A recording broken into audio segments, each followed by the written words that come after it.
नमस्कार, खबरें खेती में आपका स्वागत है। मैं हूं रूपम। आइए एक नजर डालते आज किया है खास कृषि समाचार में। रंगीन मछली पालन स्वरोजगार का बेहतरीन साधन। मचान विधि से सब्जियों की खेती में नुकसान कम और मुनाफा अधिक। शिमला मिर्च की उन्नत प्रभेद से करें खेती। राज्य में स्वरोजगार को बढ़ावा देने के साथ साथ रोजगार के अवसर पैदा करने के उद्देश्य से बकरी एवं भेड़ विकास योजना की शुरुआत की गई है। दरअसल इसके पीछे सरकार की एक मंशा यह भी है कि राज्य में बकरी पालन का विस्तार कर उनकी उन्नत नस्ल से बकरा पर बकरी की उपलब्धता को सुनिश्चित की जा सके। बकरी फार्म खोलने के लिए सरकार द्वारा 10 बकरी एवं 1 बकरा, 20 बकरी एवं 1 बकरा तथा 40 बकरी एवं 1 बकरा के आधार पर सब्सिडी दे रही है। इसके लिए सामान्य जाति के लोगों को 50% और अनुसूचित एवं अनुसूचित जनजाति के लोगों को 60% तक का अनुदान मुहैया कराया जाएगा। शहरों में रंगीन मछलियों को पालने का प्रचलन लगातार बढ़ रहा है। ऐसे में किसान मछली पालन के साथ साथ रंगीन मछलियों को पालकर ज्यादा से ज्यादा मुनाफा कमा सकते हैं। रंगीन मछलियां किसान भाई एक्वेरियम या छोटे से तालाब में भी पाल सकते हैं। इसे बढ़ावा देने के लिए केंद्र एवं राज्य सरकार आर्थिक सहयोग भी दे रही है। प्रधानमंत्री मत्स्य संपदा योजना एवं राज्य सरकार के प्रयासों से युवाओं के लिए रंगीन मछलियों का उत्पादन रोजगार का बेहतरीन जरिया साबित हो रहा है। कम लागत से ही रंगीन मछलियों का रोजगार शुरू कर बेरोजगार युवक एवं युवतियां अपने जीवन में रौनक ला सकते हैं। इच्छुक किसान भाई मत्स्य अनुसंधान केंद्र मीठापुर से संपर्क कर सकते हैं। किसान भाइयों, ऐसी कई तकनीकें हैं जिनके इस्तेमाल से आप खेती से भरपूर लाभ उठा सकते हैं। ऐसी एक तकनीक है बांस के सहारे कतार बनाकर सब्जियों की खेती। मचान या 12 विधि से करेला, लौकी, खीरा, सेम जैसी सब्जियों की सफलतापूर्वक खेती की जा सकती है। इस तकनीक में बांस या तार का जाल बनाकर सब्जियों की बेल को जमीन से ऊपर पहुंचाया जाता है। बेहतर उत्पादन के लिए लत्तर वर्गीय सब्जियों को सहारा देना आवश्यक होता है। बांस का खंबा सब्जियों का सहारा बनता है, जिसके लिए खंबे के बीच की दूरी सामान्यतः 2 मीटर रखी जाती है, लेकिन ऊंचाई फसल के अनुसार अलग अलग हो सकती है। इस तकनीक से सब्जी उत्पादक किसान काफी हद तक फसल को खराब होने से भी बचा सकते हैं।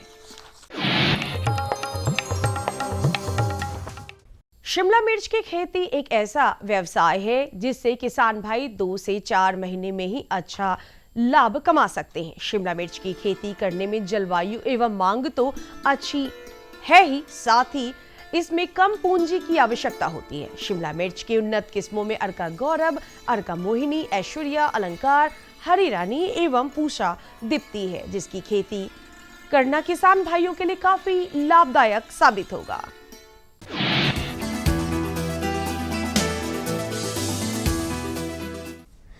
एक वक्त था जब पशुपालक किसान भाइयों पशुओं की चारा काटने के लिए पुराने उपकरणों एवं औजारों का प्रयोग किया करते थे, लेकिन आज आधुनिक तकनीक के इस दौर में कई ऐसी मशीनें बाजार में उपलब्ध है जिनके माध्यम से पशुपालक कम मेहनत और कम समय में पशुओं के लिए पौष्टिक चारा की कटाई आसानी से कर सकते हैं। ऐसा ही एक कृषि यंत्र है पावर मेज सेलर, जिसकी मदद से पशुओं के लिए कुट्टी तैयार की जा सकती है। दरअसल कुट्टी यानी छोटे रूप में कटा हुआ हरा या सूखा चारा को पशु अच्छे तरीके से खाते हैं, जिससे उनका पाचन तंत्र भी तंदुरुस्त रहता है और दूध उत्पादन भी अच्छा प्राप्त होता है।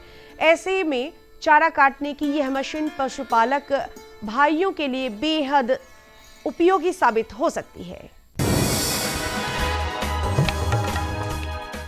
और अब एक नजर मंडी के ताजा भाव पर।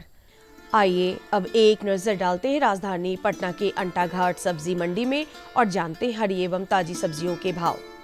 बैगन 1200 से 1400 रुपए प्रति क्विंटल, परवल 3500 रुपए प्रति क्विंटल और टमाटर 2200 से 2600 रुपए प्रति क्विंटल। कैसा रहेगा अगले 24 घंटे में राजधानी पटना का तापमान? एक नजर मौसम के मिजाज पर। मौसम विभाग के अनुसार आसमान में आंशिक बादल छाए रहेंगे। 3 से 4 किलोमीटर प्रति घंटे की रफ्तार से हवाएं भी चलेंगी। सुबह और शाम में ठंड महसूस होगी। अधिकतम और न्यूनतम तापमान क्रमशः 30 डिग्री सेल्सियस और 19 डिग्री सेल्सियस के आसपास बने रहने की संभावना है। अभी का मौसम सरसों, मूली, पालक, मेथी, सलगम की बुवाई का मौसम है। किसान भाई इसके अतिरिक्त धनिया की भी बुवाई आसानी से कर सकते हैं।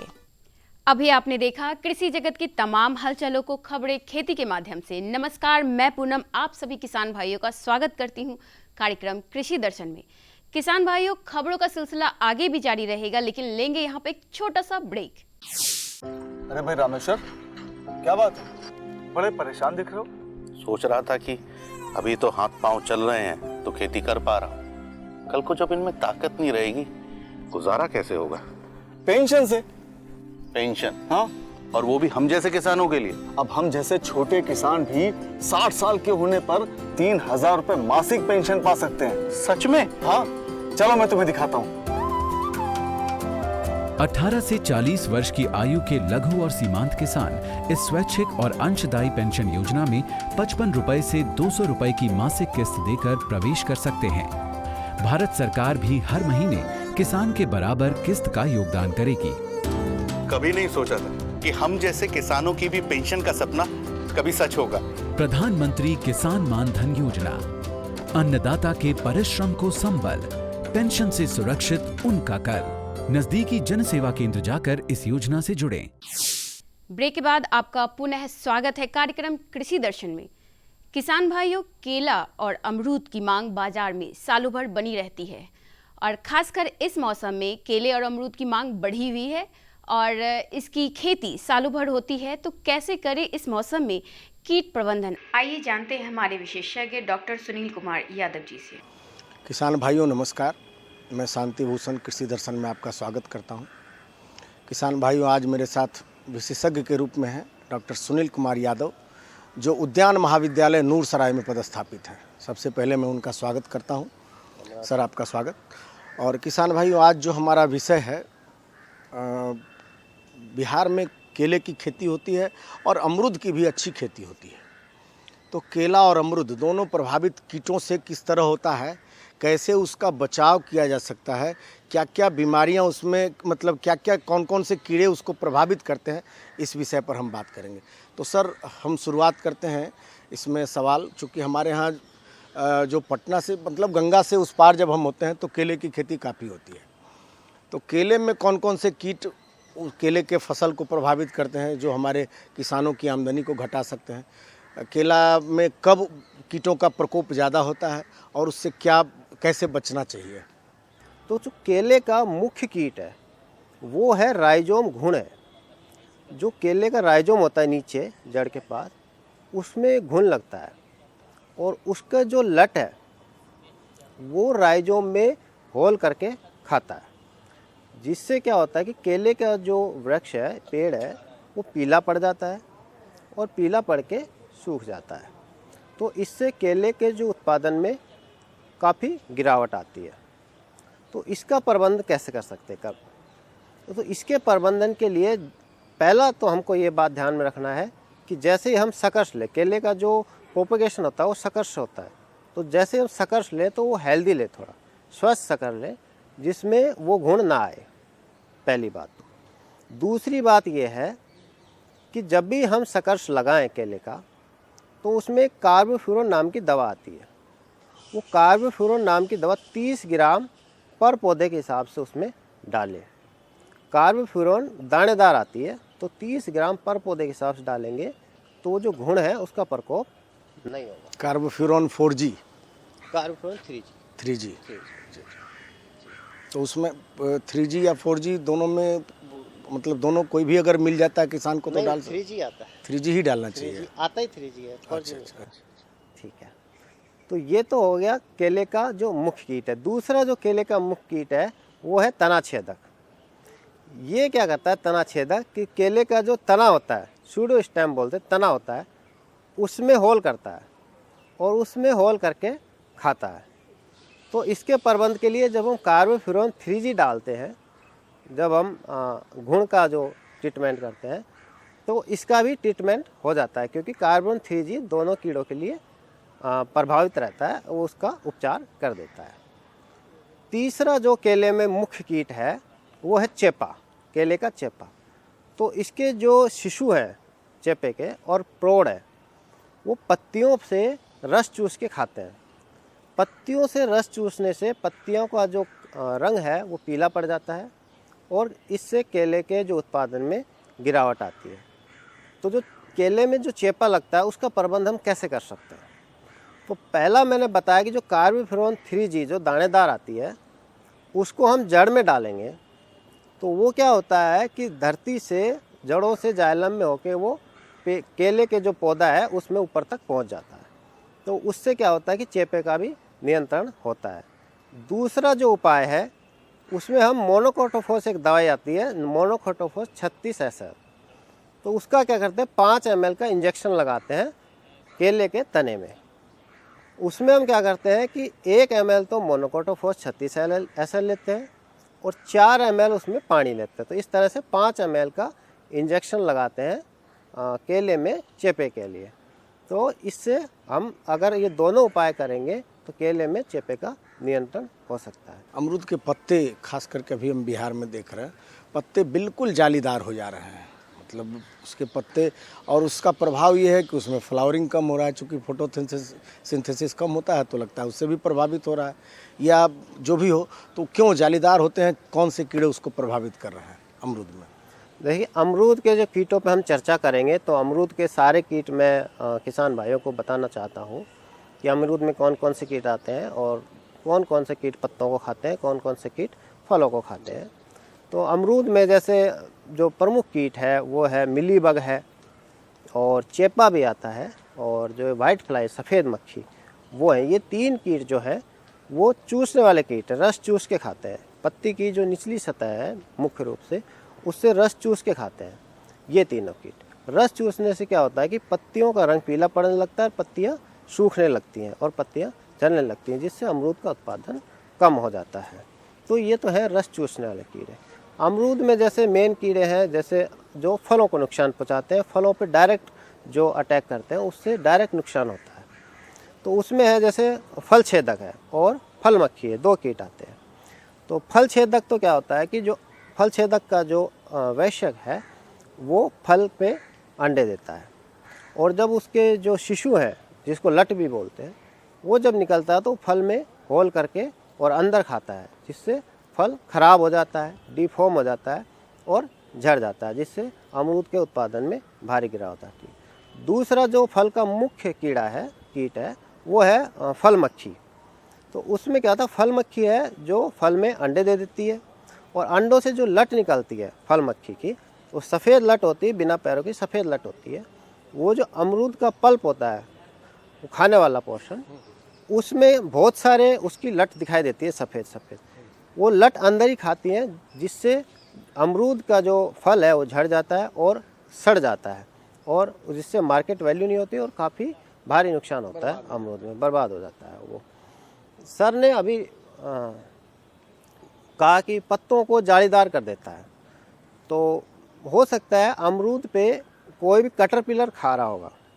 कटरपिलर खाता है, कोई भी एक फैमिली होती है नोक्टिडी फैमिली, वो पत्तों को खाती है, जो इसके जो लट है वो पत्तों को खाती है। तो पत्तों को खाने के बाद वो स्क्रैप करके खाती है, निचली सतह पे स्क्रैप करके खाती है, कुरत के खाती है। पहले जो हरा मटेरियल है, जो पर्णहरित जो हरा है, उसको खाती हैं, जिससे पत्ते होते हैं वो जालीदार हो जाते हैं। कीट की जो सर ने बोला कि जालीदार पत्ते हो जाते हैं, तो यहाँ से पहचान करना बहुत मुश्किल होता है कि भाई सिम्टम बता दिया कीट का और उसका पहचान करो। कीट की असली पहचान जो होती है वो फील्ड में जाने के बाद देखने से उसको पहचान सकते हैं। यहाँ सर ने बोला जालीदार पत्ते हो जाते हैं, तो मैंने वो मोटा मोटा बताया कि नोक्टिडी फैमिली की जो लट होती है वो खाने से पत्ते जालीदार होते हैं, उसका अटैक हो सकता है अमरूद में। तो किसान भाइयों, निश्चित रूप से सर जो हमारे डॉक्टर साहब का सलाह है ये आपके लिए लाभदायक हो सकता है। आप अपने खेतों में इसे ज़रूर आजमाएं। मतलब ये सलाह नहीं बल्कि आपके लिए एक चेतावनी भी कह सकते हैं कि आपके पौधे बर्बाद ना हो, आपके फसल बर्बाद ना हो, आप सब सारी मेहनत बेकार ना चली जाए। इतनी अच्छी जानकारी के लिए डॉक्टर साहब आपका बहुत बहुत धन्यवाद। हर जोखिम से निकल कर फसल आए, सुरक्षित हो जाए। फसल बीमा से हर किसान अब आत्मनिर्भर हो जाए। अब सूखा पड़े या बाढ़ आ जाए, कोई डर नहीं। अब ओले पड़े या कीट पतंगे फसल खा जाए, कोई फिक्र नहीं। अब कैसी भी आपदा हमारी फसल पे आ जाए, क्षति होने पर हमारे दावों का उचित भुगतान मिलता है, क्योंकि हमने लिया है प्रधानमंत्री फसल बीमा। बुआई से फसल कटाई तक हर जोखिम का दावा, न्यूनतम प्रीमियम पर अधिकतम भुगतान का वादा। योजना से हर साल जुड़ रहे हैं 5 करोड़ से ज्यादा किसान। अब आपकी है बारी। नजदीकी कृषि कार्यालय, सहकारी समिति, बैंक शाखा, अधिकृत बीमा कंपनी या जन सेवा केंद्र में स्वेच्छा से करा सकते हैं पंजीकरण। फसल बीमा पोर्टल या फसल बीमा ऐप द्वारा भी किया जा सकता है पंजीकरण। प्रधानमंत्री फसल बीमा योजना, आपकी फसलों का संपूर्ण सुरक्षा कवच। कृषि एवं किसान कल्याण मंत्रालय, भारत सरकार। किसान भाइयों, अभी आपने देखा केला और अमरूद में कीट प्रबंधन कैसे करें। अब बढ़ते हैं कार्यक्रम के अगले सेगमेंट की ओर। किसान भाइयों, आप अगर नए बाग बगीचे लगाने की योजना बना रहे हैं या लगा चुके हैं, तो कैसे करें अंतर्वर्गीय फसल, जो काफ़ी लाभदायक है हमारे किसान भाइयों के लिए, यानी अतिरिक्त आय का स्रोत। जानेंगे हमारे विशेषज्ञ डॉक्टर तन्मय कुमार कोले जी से। नमस्कार किसान भाइयों, स्वागत है आप सभी का कृषि दर्शन कार्यक्रम में। किसान भाइयों, आप बाग बगीचे जब लगाते हैं तो बगीचे में जो बीच की जो जगह रहती है तो बहुत ही महत्वपूर्ण की जगह होती है, लेकिन कई मायनों में हम ये देखते हैं कि वो जगह पड़ती रहती है, ऐसे ही खाली आप छोड़ देते हैं। आज का जो हमारा विषय है वह इसी पर आधारित है कि आप उस खाली ज़मीन का उपयोग करके कैसे लाभ कमा सकते हैं। जी हाँ किसान भाइयों, और जो आज का विषय है हमारा वह है नए बगीचे में अंतर्वर्तीय फसल से लाभ। और इस खास विषय पर बातचीत करने के लिए हमारे साथ मौजूद हैं डॉक्टर तन्मय कुमार कोले, जो वरीय वैज्ञानिक हैं ICAR पटना में। सर, कृषि दर्शन कार्यक्रम में आपका हार्दिक स्वागत है। सर, जो नए बगीचे में जो अंतर्वर्तीय फसल है उससे क्या लाभ हो सकते हैं? देखिए किशन भाइयों, पहले आप लोगों को जानना चाहिए जो अंतर्वर्ती फसल क्यों लेंगे। क्योंकि आम अगर लगाएंगे, आम होगा, लीची होगा, अगर खेत में लगाते हैं तो उसमें क्या होता है, पहले 7 से 8 साल तक वो ज़मीन में आपको कोई उपज नहीं मिलेगा। कभी अगर अच्छा वाला वैरायटी भी लगा दे, अच्छा मतलब 2 साल का पौधा लगा दे तो 5 साल लग जाएगा। तो वो जो 5 साल है आपको कोई इनकम नहीं मिलेगा। अगर देखा जाए तो आम का जो एक दूरी है, 1-2 आम के दूरी में 8 मीटर लगता है। तो 8 मीटर की ये जगह में क्या होता है, आम का अपना जो जड़ होता है वो नीचे तक जाता है, और उसमें क्या होता है, वो ऊपर वाला जो मिट्टी है उससे कोई खाना नहीं लेते हैं।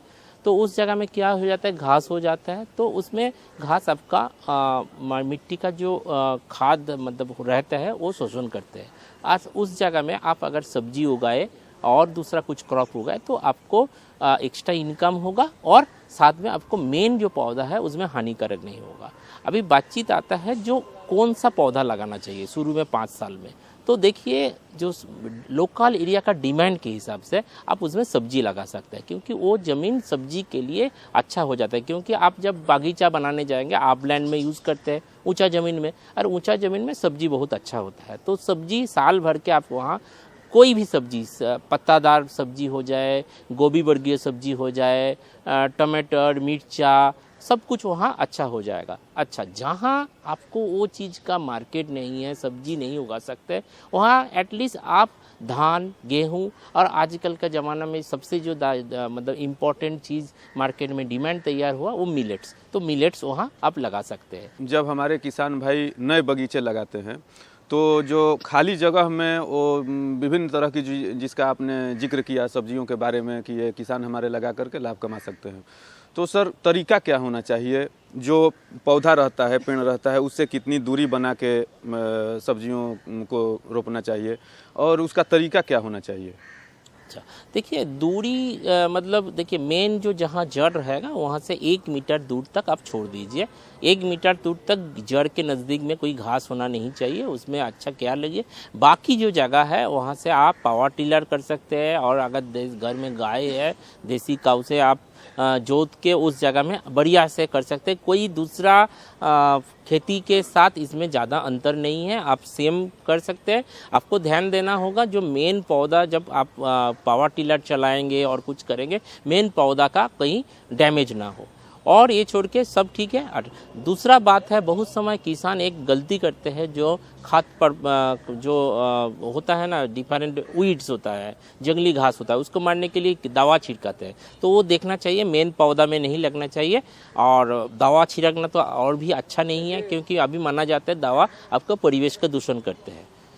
कई हमारे किसान भाइयों की ये शिकायत रहती है कि जब हम नए बाग बगीचे लगाते हैं तो उसके साथ कोई दूसरा पौधा जैसे केला हो गया या और जो आपने हल्दी का जिक्र किया, तो हल्दी वगैरह तो हो जाता है, लेकिन सर हल्दी के अलावे एक तो हमारे यहाँ देसी जो ओल रहता है, ओल का भी काफ़ी संभावना है नए बगीचे में आदमी किसान हमारे लगा करके लाभ कमा सकते हैं। तो सर इसके अलावे और कौन कौन सी फसलें हैं जिनको लगा करके हमारे किसान भाई लाभ कमा सकते हैं? मोस्ट ऑफ द जो प्लांट्स है, सब्जी होगा, आपको फल होगा, उसमें सनलाइट लविंग क्रॉप है। तो पहले 8 साल तक आप में कुछ भी क्रॉप कर सकते हैं, लेकिन 8 साल के बाद जब आपको कैनोपी घना हो जाएगा, नीचे छाया आएगा, तब जो छाया में रेजिस्टेंस कर सकते हैं, जिसको सीओफाइट बोलते हैं साइंटिफिकली, वही पौधा लगा सकते हैं। जैसे ओल हो गया, हल्दी हो गया, अच्छा एरोरूट होगा, बहुत अच्छा एरोरूट उसमें हो जाता है, अदरक हो जाएगा। लेकिन अदरक में देखना होगा हाई लैंड, एलिवेटेड लैंड होने चाहिए, जहाँ पानी जमता है वो अदरक सड़ जाने के संभावना है। और एक है जो कस्तूरी हल्दी, बहुत अच्छा उसके नीचे होगा, कस्तूरी हल्दी का मार्केट अच्छा है। तो इस तरह से आप नया नया चीज़ लगा सकते हैं। ये छोड़ के अरबी भी उसके नीचे हो जाता है। तो डिफरेंट जो सेड लविंग क्रॉप उसके नीचे ग्रो कर सकते हैं। लेकिन एक गलतफहमी है, बहुत समय लोग बोलते हैं केला में हमेशा ध्यान रखिए, केला जब तक ना अच्छा लाइट नहीं मिलेगा, केला का फलन अच्छा नहीं होता है।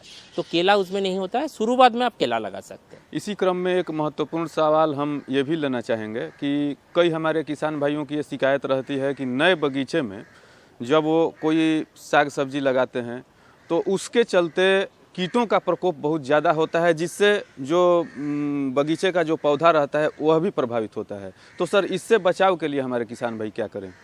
मोस्टली यहाँ जो 2 बगीचा होता है, एक है लीची और एक है आम। तो इसमें जो सब्जी लगाएंगे उसमें सब्जी का जो कीड़ा आता है जनरली आम और लीची का नुकसान नहीं करते हैं। अभी जो सीज़न है, ये जो सितंबर अक्टूबर में आप देखेंगे आम में नया पत्ता आता है, तब एक कैटरपिलर होता है, वो क्या करते हैं, कांची की तरह काट देते हैं। तो इसमें ये नेचुरल है, इससे घबराने का कोई ज़रूरत नहीं है। आम कभी मरता नहीं है, लीची भी मरता नहीं है, तो इससे कोई दिक्कत नहीं है। बहुत ज़्यादा होगा आप उसको किसी से ढक दीजिए, लेकिन कोई दवा अलग से आम में और लीची में छिड़कने का ज़रूरत नहीं पड़ेगा।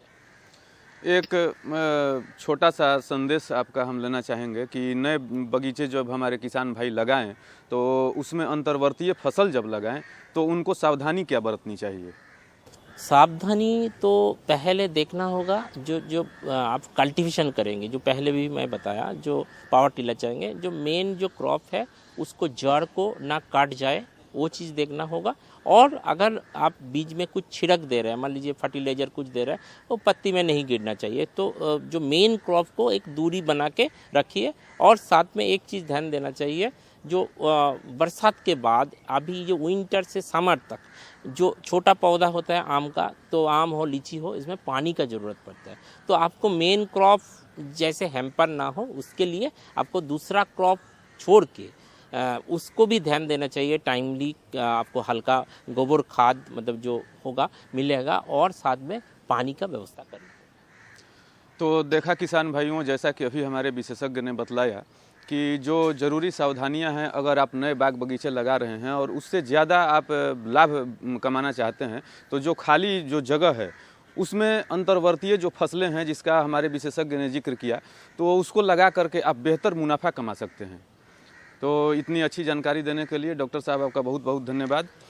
किसान भाइयों, अभी आपने देखा केला और अमरूद में कीट प्रबंधन कैसे करें और साथ ही नए बगीचे में अंतर्वर्गीय फसल कैसे करें और क्या है इसके लाभ।